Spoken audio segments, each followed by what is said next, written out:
Sifunda lezi laNkulunkulu Mateyu chapter number 5. Sicala verse number 33. Igama leNkosi linika amandla liyawaqinisa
Sihlala phansi silalela izwi lakho sengathi abanendlebe bangalizwa izwi lakho uthi umbhalo wamahubo wathumela izwi baphila abantu bakho ngoba izwi lakho ngempela liyisibane enyaweni zethu lingukhanya endleleni yethu njengabantwana baNkulunkulu ukuhamba kwethu imikhondo yethu ukuthi sihambe ekhanyeni leNkosi Elizwi lakho lenza kube sobala endleleni lenza ukuthi kuhambe endleleni nalasesikhathi sibekelele ngamandla moya engcwele siphe indlebe zokuzwa bese uvula inhliziyo zethu zibone ukumangalisa kwelizwi kaNkulunkulu egameni likaJesu Kristu siyazithi amen.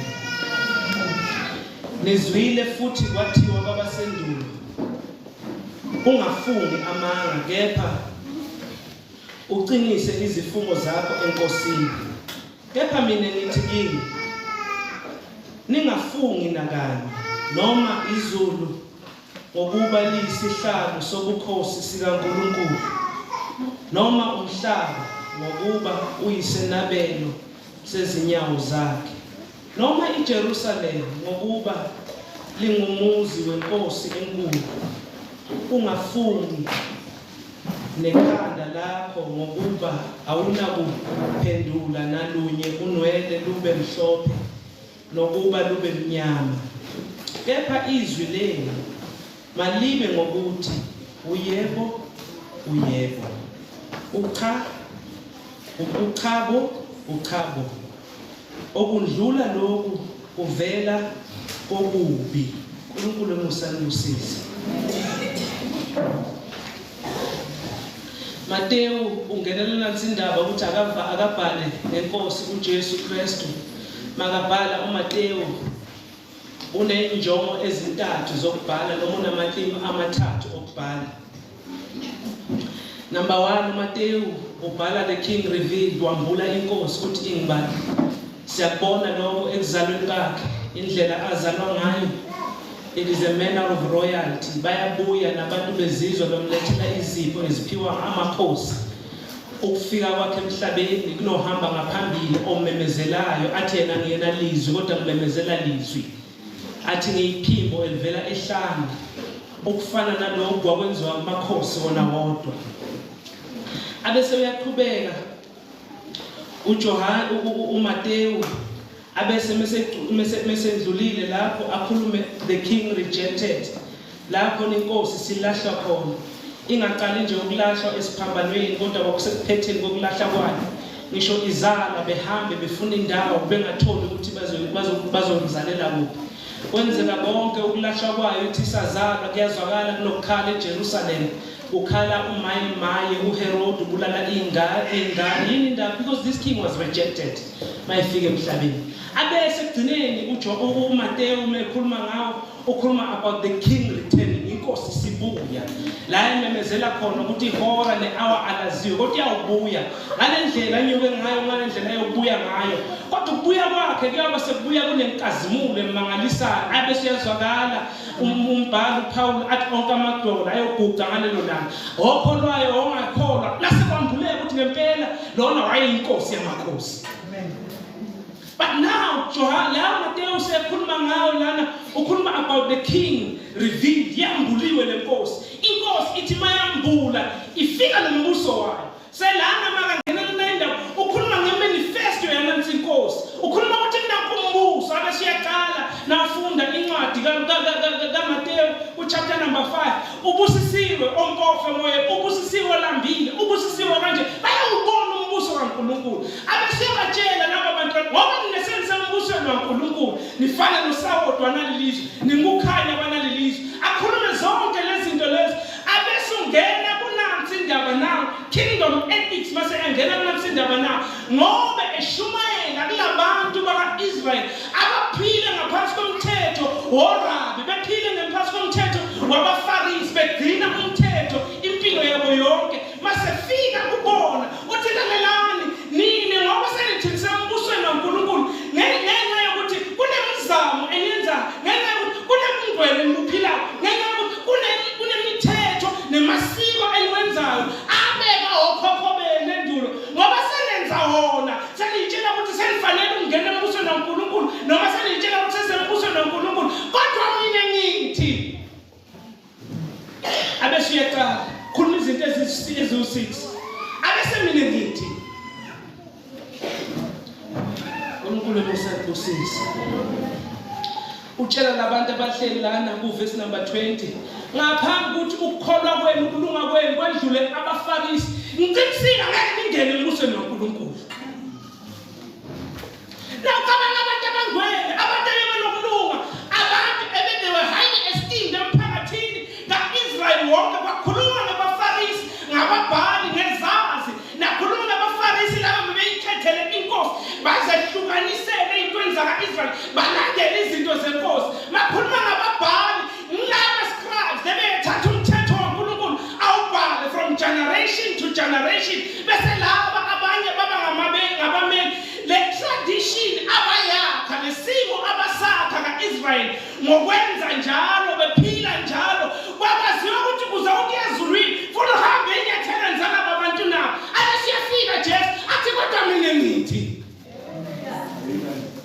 besiyafika athi kodwa mina ngithi ngitheneke ukulunga kufana ney'dwedwe ey'ngcolile ngeke bafaka umuntu embusweni kaNkulunkulu. Abesebatshele nazonke ndulo kuthiwa umuntu angabulali yebo niqinisile nithi amendibele baba sitake sibulale muntu kodwa ngithi okwatela umfowabo uyafana nosovele ebulele.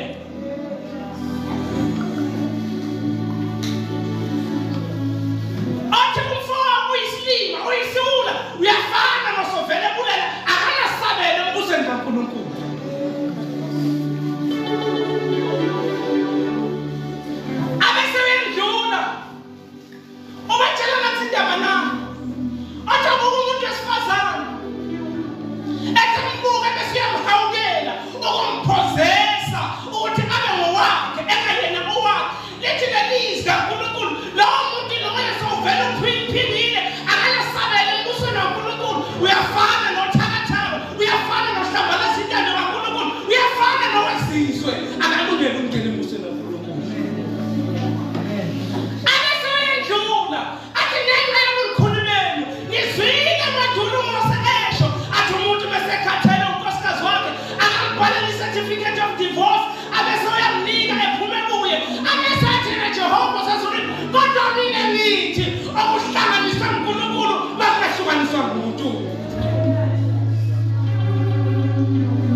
A certificate of divorce message nyameshi nawe inangela lethabo ukale kuGenesis nakavela Adam athi leli thambo lamathambo ami uyafunga nokufuma uNkulunkulu utokuhlanganisa nini akahlukanisa umuntu yazahlukanisa ukufa isho ukuthini athindaba isho ukuthi akukho okahlukanisa abantu asebeshadile fanele babe naleyo view leyo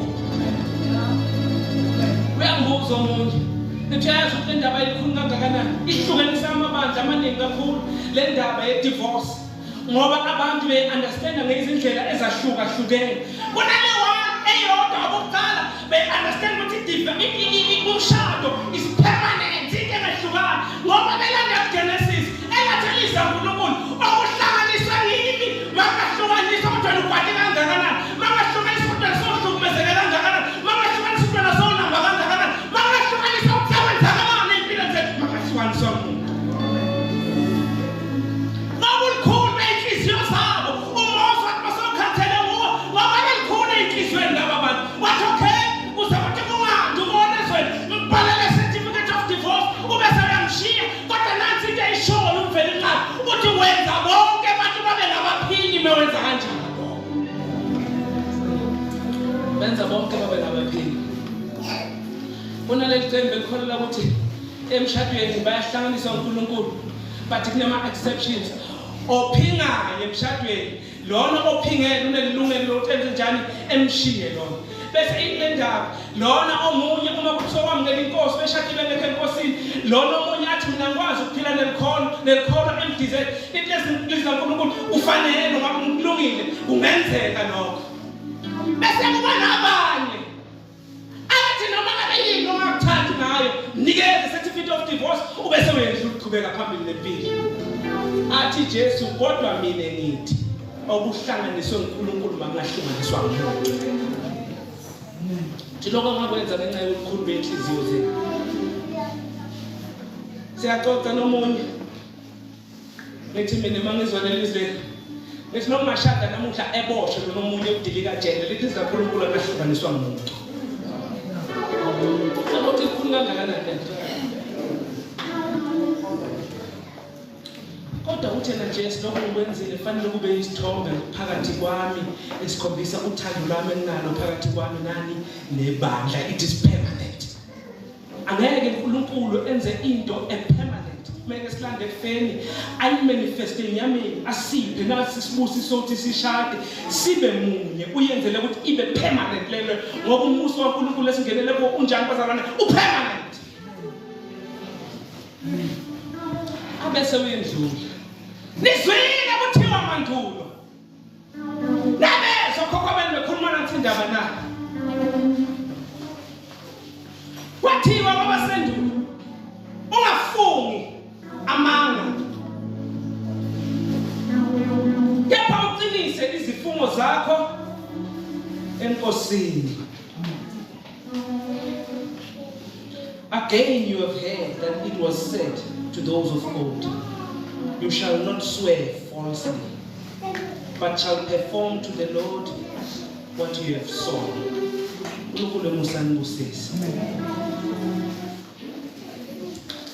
Kingdom ethics. Uthi makakhuluma lezinto lezi ukuthi ningaphindi, ningadivorce, ningenzi konke lokho. Wenzela umthetho ukuthi kwenzeke nansi indaba nayo ukuthi you must see ukuthi how we are njengabazalwane. Sibese siyaphambi kokukhona baNkulunkulu. He is creating this attitude lebe eshumayela ngayo umama usihlala. Akhuluma he pushes you ukuthi attitude yabazalwane ayiye kuMateyu chapter number 5. Bonke abalambile who hunger and thirst bayawubona umbuso kaNkulunkulu. Bonke abamnene, bonke abanokuthula, bonke abalambile bomela umbuso kaNkulunkulu. He pushes you umthetho, pushes you there. Ukuthi ufike kwakheke le attitude leyo. Yonke ngihlale ngomela enkosini, angihlale ngilambele enkosini, angihlale ngigwalisa ngokulunga kaNkulunkulu ngoba anginabo ngokwami okungenza ukuthi ngamkeleke phambi kaNkulunkulu. Ngona onke malanga, ngiphila onke malanga, ngikwata onke malanga, kodwa ngihambe ngisondele esiphambanweni. It's creating that attitude.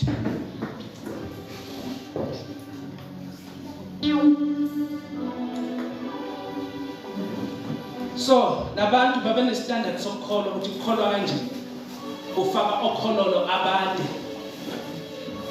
namaromba afika lenzansi ushiwe ilevu mkhekheke welevu ungagundwa neyinwele uhambe kumiwe eyitalatini uthi mase uthathe izinto ubonakale umuncu uthi mawuhambe uyonikela kufanele bebone bonke abantu uma uthandaza sonke lifuna ukuphakama bonke abantu bekubone uthandaze kanje ukhuluma kuleli hlobo elinjalo labantu abantu bekholelwa kubona abantu bayikholwa into yaka-Israyeli kodwa ngoba besefikile u-Israyeli ongumHebheru wamaHebheru u-Israyeli okunguye uqobo lwa-Israyeli athi kodwa mina ngithi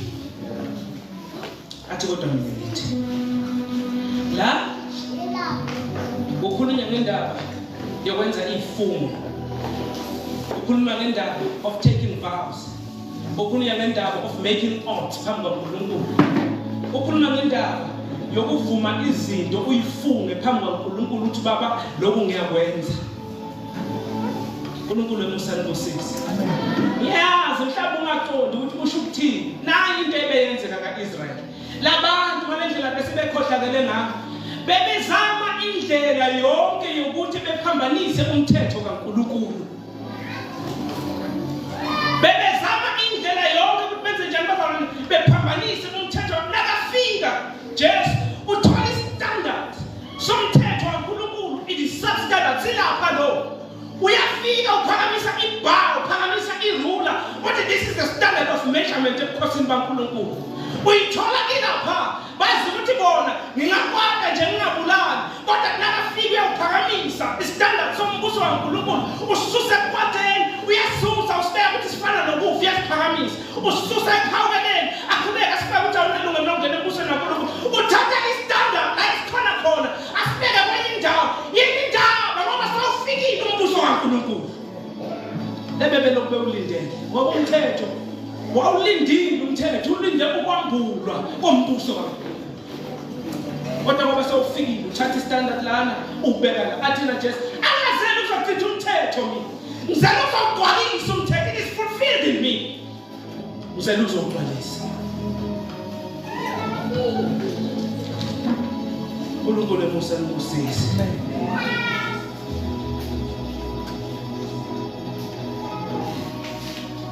sitting standard saNkulunkulu Matthew chapter number 5 verse 48 ngakho manibe ngabapheleleyo njengokuba uyihlo wasezulwini enjalo bazalwane ephelele be perfect because your God is perfect that is the standard we are called to esenza umuntu athi ayicha ngampofu emoyeni I cannot meet the standard bese yafuna umbuso kaNkulunkulu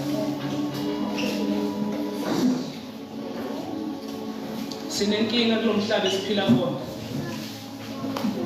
ngobe there's lento kuthiwa integrity makuthiwa umuntu unani une-integrity there is a problem people are not credible kunento abayikhulumayo ezweni bathi credibility gap esuke besho ukuthini bebesho njalo bathi siphila ezweni where there is no credibility akukho ukwethembeka alibeka kahle lithi akukho ukwethembeka awekho amaqiniso kunegap yamaqiniso kuleli lizwe siphila kulona siphakathi ebandleni kunegap yamaqiniso sisemsebenzini kunegap yamaqiniso siseyikolweni kunegap yamaqiniso abantu beshadile kunegap yamaqiniso abantu benoma ngakuphi there is a credibility gap kulomhlaba esiphila kuwo kunegap evulekile igap yani yeqiniso ngoba wonke umuntu uyabalekela iqiniso sithi sizalwe singabantu abakhamba amanga sizalwe singabantu abangenalo iqiniso okwemvelo yethu lokho it is in our nature yinto ikhuluma kubantu baka-Israyeli ngiyabona nifaka khona ngiyabona nishumayela kahle ngiyabona nenza kahle konke kunegap I'm taking the standard where it is ngisibeka endaweni yombuso kaNkulunkulu akufanele kube ne-credibility gap la kunabazalwane khona ayidingeki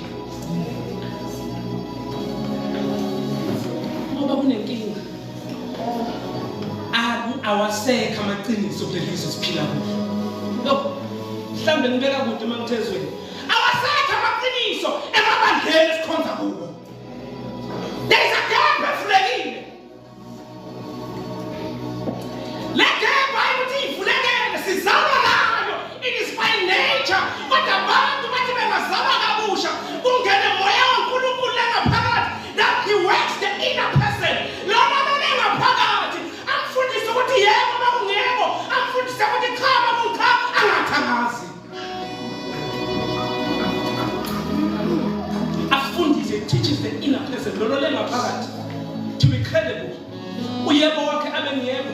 Angadingi izinto angafunga ngazo ukuze ukuthi kube neqiniso lento asuka ikhuluma. Abantu that are credible abangena embusweni kaNkulunkulu. That is what lento adila ngayo lana kulabantu esebaphakathi. He manifests yena kumbuso kaNkulunkulu osezulwini. He's doing a manifest. Uthi nina ngathi ngabami.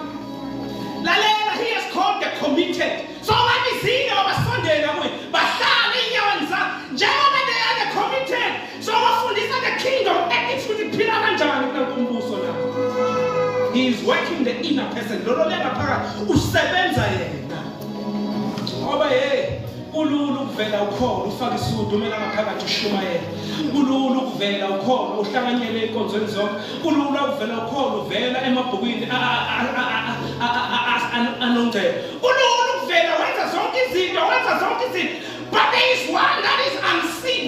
Unalona ongabonakali. The inner person lo lengaphakathi. And it is like yini bandla leqiniso yini lengaphakathi. Ngoba le esihleli kulo la eTurini lihlangene imbewu enhle nembewu engasiyona enhle lihlangene eTurini. Kodwa manje is speaking to the bandla, the Catholic Church.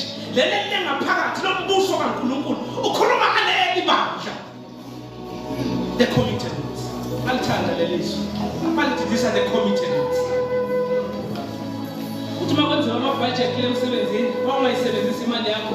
Budget then they talk about you must commit your budget.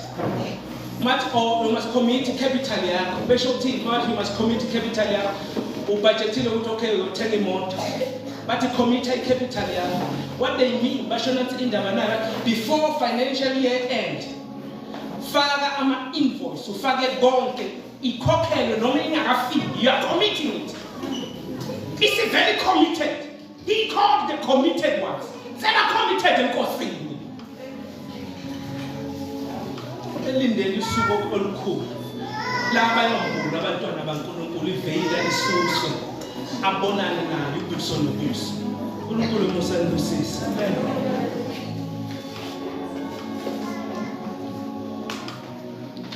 Number 1 ngifuna sibone nangumthetho kaMose akhuluma ngoMosaic law. Angichaze nathi la. Bake bebuze abanye bathi ngoba sesiyakholwa manje. Umthetho waNkulunkulu ukhuluma ngezinto eziningi. Ukhuluma ngokuhlaba, imhlatshelo, ukhuluma ngema-rituals amaningi enziwa Israel bese bayabuza abanye bathi njengoba thina we are in the new covenant. Uphi umthetho esiwenzayo nesingawenzi? uNkulunkulu musandusise. We do the moral law. There is a ritual law elikhuluma ngemisebenzi kaIsrael. There is traditional law ekhuluma ngabantwana bakaIsrael efana nokusoka nezinto ezikathile. Then there is the Mosaic law, which is usually called, which is the moral law, the 10 commandments. Ayephuki imile kuze kube ngunaphakade. Imile kuze kube njani bazalwane kuze malithi mawungabulali. Even in the new covenant, it's still the same ungabulali. But the standard, it is now revealed. It is equivalent to what? It is equivalent to what it is equivalent to what hatred is woman. It is equally fun. That is the law. Kunenkinga bazalwane, nenkinga yokwenza njani yokuthembeka.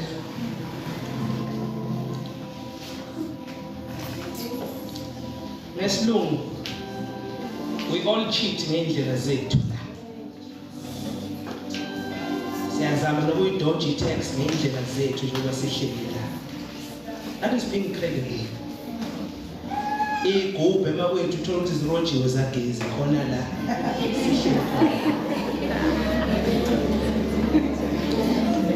Angithi baza ngikhuluma nathi ukuthi ubone it is difficult to understand lento ayikhulumayo kuJesu nanokuzobuka abantu bamendulo ngizama ukuyiletha ibe contemporary siyibone sibe khona lana siyibone ukuthi bekhuluma ngani. Angathi uhleli lana ngiyabekisa ngishumayela ngami anazi ukuthi ngisirobhile isigubhu kami. Kodwa ukhona obonayo. Kodwa ukhona obonayo. Who raises the bar? Ayibeke la ifuna khona. Athi these are kingdom ethics. Ake kuphila kanje embusweni wami. Nimsawuthi wona lelizwe nehluka nama ethics, nehluka nama morals, nehluka ngalo lonke uhambo lwenu. Ilento bekabiza kuyo.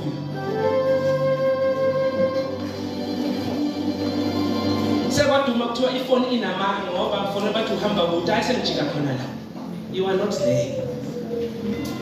Awukho lapho. Bazalwane. Lento idinga abantu abanamoya kaNkulunkulu beyibona ukuthi ibaluleke kangakanani ngoba izala izinto eziningi. Kunezinto ezizalayo ongayiboni. Athi thembekani kokuncane. Nizokwazi ukuthembeka kokungakanani. Kube ngathi khona umuntu omephambi kwezinto zakho. Kanti akunamuntu omephambi kwezinto zakho. There is a credibility gap ekhona phakathi ebandleni. Abantu beshumayele inhliziyo zabo, beshumayele ingqondo zabo, beshumayele their heart desires. That what is burning la ngaphakathi kubo bafuna ukuzoaddressa ngani. Kanti lana indawo yokumemezela lizwi. Bathi banganikezwe ithuba belisebenzise ngempela ngoba kunalezinto kodwa ukhona obonayo. Who calls cleanness lengaphakathi? Who calls purity lengaphakathi? Who calls ukulunga lengaphakathi? Ilento akhuluma ngayo athi nenza konke kodwa mina ubona ngaphakathi kunokungathembeki lengaphakathi kimi.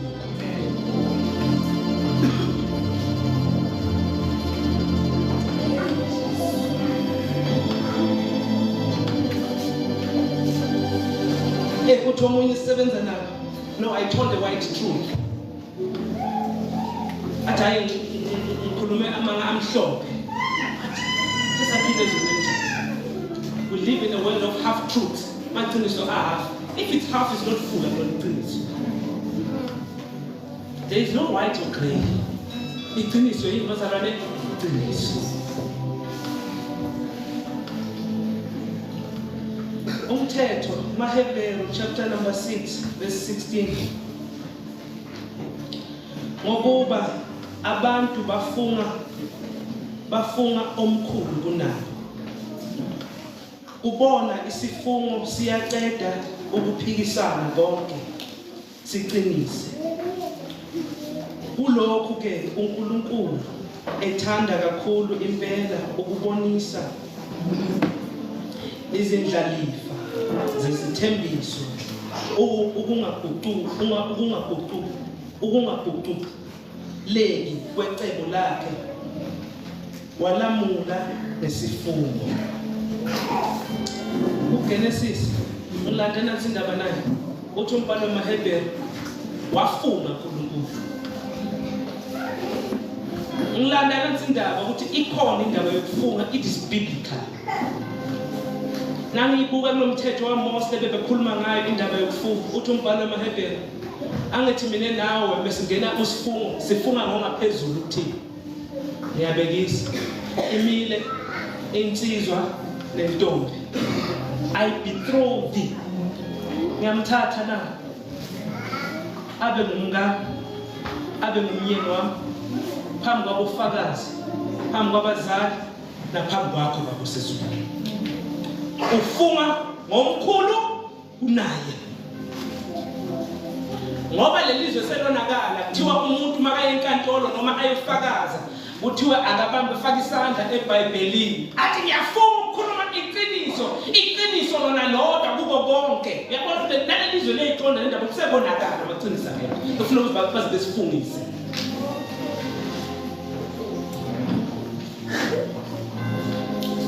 Genesis 24 verse 2, u-Abraham wenza isethembiso. Genesis 26 verse 28, 29, u-Isaac wenza isethembiso. He makes an oath. U-Genesis 31:44, uJakobe wenza isethembiso. uJonathan ubona umngane wakhe uDavide wenza isethembiso. uSamuel chapter number 20 verse 6, nangu uDavide ungenela esinye isethembiso. Le ndaba ngisho ukuthi indaba yokwenza isethembiso it is biblical. Indaba enjani bazalwane? It is biblical. Lalela ukuthi kwenzakalani endlini. Ayojeziswa uJesu. Matthew 26 verse 69. Kepha uPetro wayehlezi ngaphandle egcekeni, weza kuye intombazanyana yathi, nawe ubona uJesu waseGalili.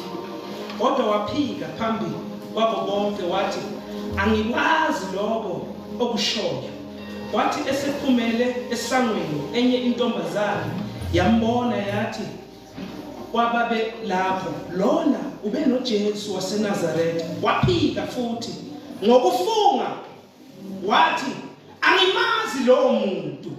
Emva kwesikhashane abebemi khona basondela bathi kuPetro, nampela nawe ngomunye wabo, ngokuba nokukhuluma kwakho kuyakudalula. Khona waqala ukuthuka nokufunga wathi, angimazi lowo muntu lowo.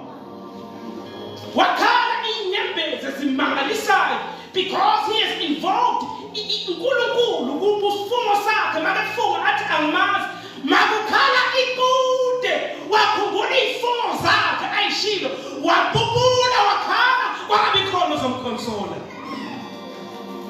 Bathi Jesu ngekhazi. Abantu yona ngithandazile. Ngisho ukuthi indaba yokufunga injani, indaba ekhona.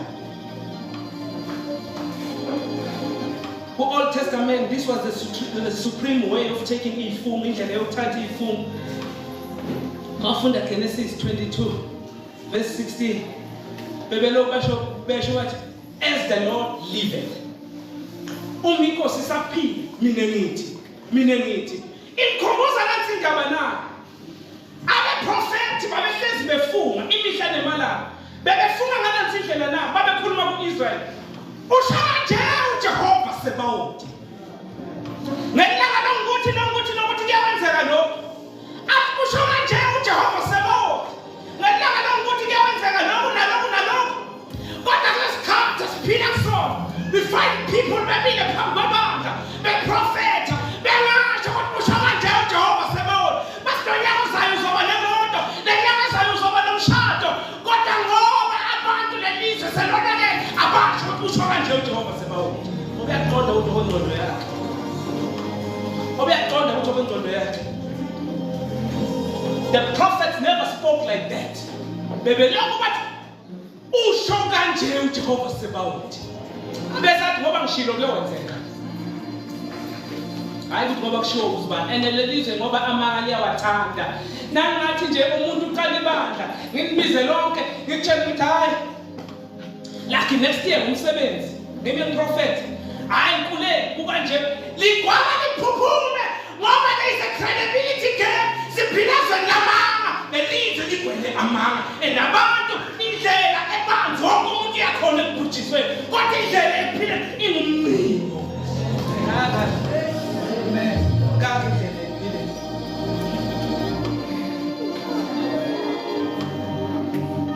bahlalela imini yonke babukela ngoba bathi next year liyobe kukanje. Nasekuzwakala ukuthi kufike ubani umqambi ngomkhulu nibabiza ngabaprofet, the great apostle nani na. Uma umuntu mina ngihlaza ngisho ukuthi umuntu mefuna uprofet impilo yami, he must give me a chapter and a verse ukuthi usho kanje uJehova Sebawothi. Ngoba konke engikudingayo ukula kuphelele Genesis to Isambulu kuphelele kwanele futhi.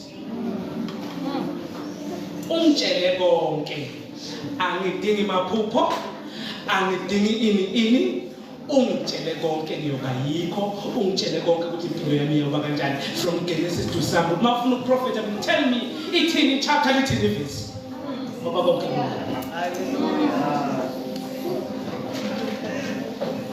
kodwa lelizwe ngoba there is a credibility gap wavela ozothi impilo yakho iyaba mloko impilo yakho sonke sigijimela khona obazalwane engikhumbuza nansi indaba uJesu ekhuluma noNicodemus athi naNicodemus thina siyazi ukuthi wena ungumprofeti ovela ezulwini ngoba akekho ongenza le imangaliso zenzayo uma uNkulunkulu enganaye kodwa siphile ezweni la abantu bayazenza le imangaliso benganayo uNkulunkulu bazenza njengoba zinjalo bazenza njengoba zinjalo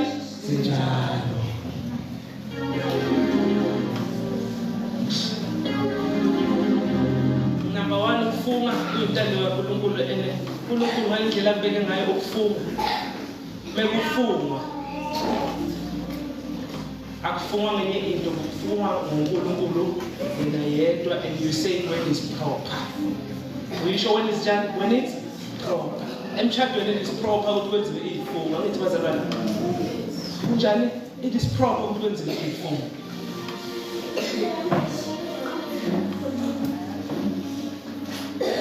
uthi uJoshafat ungangipha ukunqoba nokunqoba konke okuzovela kuqala kami ngiyakunikela kube ngumhlatshelo wavela indodakazi yakhe it was improper omunye wadayisa his birthright wathi mangipha lo isitshulunyana lo ngipha nasisitshulu nasi wambuza wathi funga uthi uzongipha your birthright ngisho ukuthi yenzeka abantu they enter into rush odds they enter into rush ifungo engafanele ngabe zishiwe ngokuphazima kweluzi zingakacaba ezingasuswa umoya oyingcwele enkizweni zomuntu uNkulunkulu musenkusisi tshela ngobufakazi athi ngisakhonza ngisemusha afunga phambi kaNkulunkulu ngifuna imoto thi baba ngiphi imoto ungakaze ngibe nemoto wangipha ngathi mase ngihleli kuyona ngafunga phambi kaNkulunkulu mase ngale moto le ngiyakukhonza ngayo impilo yami yonke angidla namazwi nangifike ebandleni abengikhonza kulo umfundisi akanayo imoto uhamba ngeenyawo makaya kuphi esontweni landlulele ekuqala landlulele lesibili ngakhumbula isifungo sami wathi moyengcwele uzomthwala impilo yakho yonke akakwazi umfundisi wakho ukuhamba ngeenyawo nohamba ngemoto ngayenza bazaba sekupheleni lenkonzo mesesenami nje akukho inkonzo lebemphuka akukho lebenzeka ukuthi uyahamba ngenyanga ngehamba ngenyanga ngaphandle ukuthi mesemsempumalanga ngisekhaya kodwa lenkhona nisho ukuthi zikhona ifungo bazalwane esingazenza ezimdumisayo uNkulunkulu isifungo yinto ekhona kodwa lalela Jesu uthini kulabantu basebekhohlakele bengafuni ukufunga lokho kuvunyelisa uNkulunkulu bengafuni ukufunga ukuthi uJesu uthi njengoba inkosi saphila ithi bebefunga kanje bathi siyafunga ngeJerusalem bathi siyafunga ngeThempeli bathi siyafunga ngekhanda lami bathi siyafunga nangani ngani bakhuluma ngezinto ezingcwele zaNkulunkulu ngoba bezama ukudotha umthetho kaNkulunkulu abafuni ukuthi siyafunga ngoNkulunkulu ophilako bethi siyafunga ngeThempeli lakhe bethi siyafunga ngealtar la khatha khona umnikelo wakhe enabantu babeyikholwa lento beyibamba lento into eyi-addressa there is credibility gap angikwenziwa kwethembeka naziyifunze ngeke kwakulula uthi mase ekhathele unkosikazi wakhe engamphekeli kahle amnikeze certificate of divorce abese uyafunga lapha eqalile ngiyamshiya ngenxa yokuthi babenza ifungo beheha abantu bebahehela ekufeni okuduna phakade ngeyifungo lebebazenza bebonakala ngathi bengcwele befunga ngeThempeli laNkulunkulu befunga ngomhlaba kaNkulunkulu befunga ngamazulu kaNkulunkulu befunga ngezinto zaNkulunkulu bethi bayageka abafuni ukufunga ngayo nje ngoba bayazi awenzi isethembiso kaNkulunkulu kufanele asifeze kodwa uyibalekele uyidoja lento bebefunga ngezinye izinto bengafunga uNkulunkulu uqobo lwakhe. Deuteronomy chapter number 6 verse 13. Omesaba uJehova uNkulunkulu wakho wokhonza yena ufunge igama lakhe Deuteronomy chapter number 10 verse 20. Omesaba uJehova uNkulunkulu wakho, umkhonze. Unamathele kuye. Ufunge igama lakhe. It is biblical indaba yokwenza njalo yokufunga.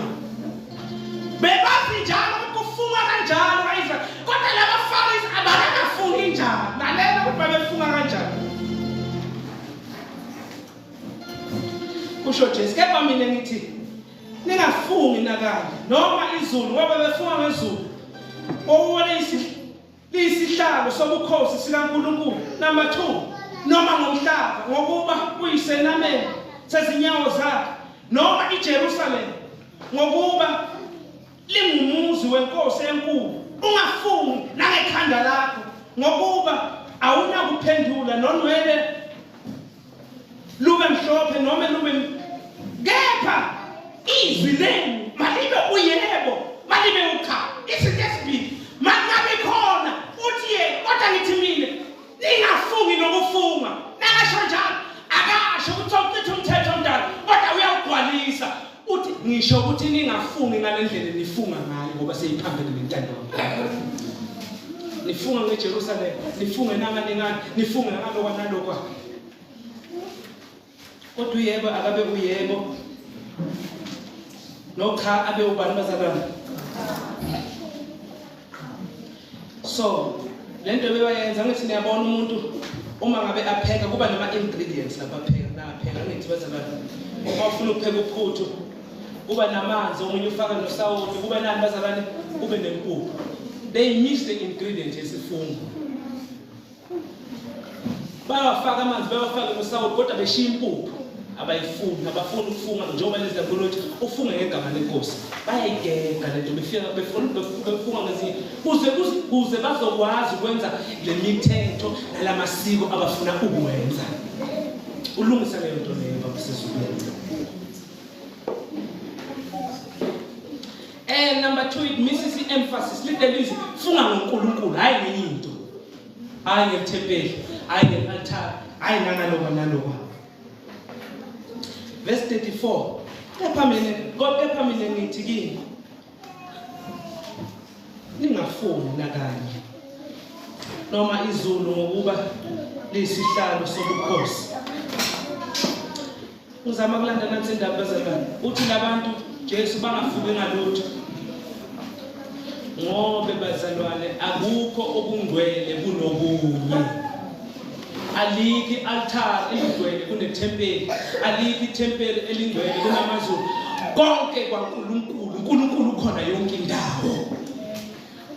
Akekho la uNkulunkulu enjani engekho khona. Ngike uthi Jesu uyebo makube uyebo, ukhama kube ubani bazalwane ukhama. Uthi omnye umfundisi ekhaya la ngikhona khona bambuza enye indaba. Bathi luzo la uthe naye mina ngithi yenza lo moya ngcwele athi kwenze enhlizweni yakho. Uzwakala kahle kodwa uzama ukubalekela iqiniso. Akafuni ukuthi yebo noma cha. Ngoba siphila kuleli zwe njalo, sisaphila namakholwa kanjalo. Uyebo awusekho nocha awusekho. Kuthiwa angazi. Bona wena. uNkulunkulu emusani ngosizi. Amen.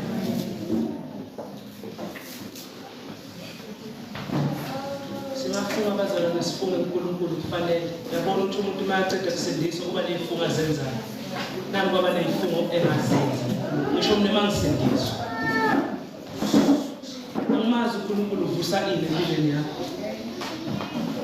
Angimazi uNkulunkulu uvusa ini. Bengicabanga nje ngisahleli lapha phansi ukuthi umgazi wayefundisa afundisa nge-membership. Nayo ulandela le-membership inezifungo leya membership leya. Inani bazalwane inezifungo. Bese libandla lonke liyasuma khona kokhona uNkulunkulu lithi amen. Lithi ngiyawuhlanganyela in material things, in spiritual things, uzo zonke izinto. Kodwa sidinga ukugqugquzela ukusenzela kodwa sayifungela. Kodwa senza njani? Sayifungela. Angikwazi ukuthi uNkulunkulu uvusane empilweni yakho kodwa kona lokho akuvusane uNkulunkulu uthuma ukwenza. Uthuma ulungisa. uNkulunkulu ngisanibusisa. Baba osezulwini siyabonga Baba izwi lakho liyaphila uNkulunkulu. Ngempela umhlaba nokugcwala kwawo kungokwakho. Nabo bonke uNkulunkulu usipheko. Ungaba ngabantwana, ungaba ngamakhosikazi, ungaba bayeni bethu, ungaba ibandla lethu, nabo bonke uNkulunkulu konke kuvela kuwe futhi konke kungokwakho. Siza phambi kwakho uNkulunkulu as children of the kingdom, njengabantu abazelwe ngokamoya kaNkulunkulu. Sifundise uNkulunkulu ukwethembeka emsebenzini lasikhona khona, ezikolweni lasikhona khona, emakhaya lasikhona khona, emishadweni lasikhona khona, ebandleni Baba lasikhona khona. Sikhonza uNkulunkulu sifundise ukwethembeka. Uyebo akabe uyebo, ucha akabe ucha.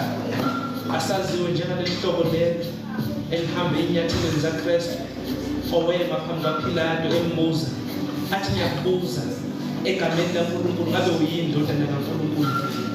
Bathi yebo kunjalo. Sengathi singaba nalowo mthetho, sike leyo phethini sihambe ngayo inyathelweni zenkosi eyathembeka kwaze kwaba sekupheleni. Fundise uNkulunkulu indaba yokwethembeka la abantu bengaboni khona, kodwa unoyivuse indaba yokwethembeka in the inner person. Baba osezulwini singcwelise ngeqiniso, izwi lakho liyiqiniso. Amen.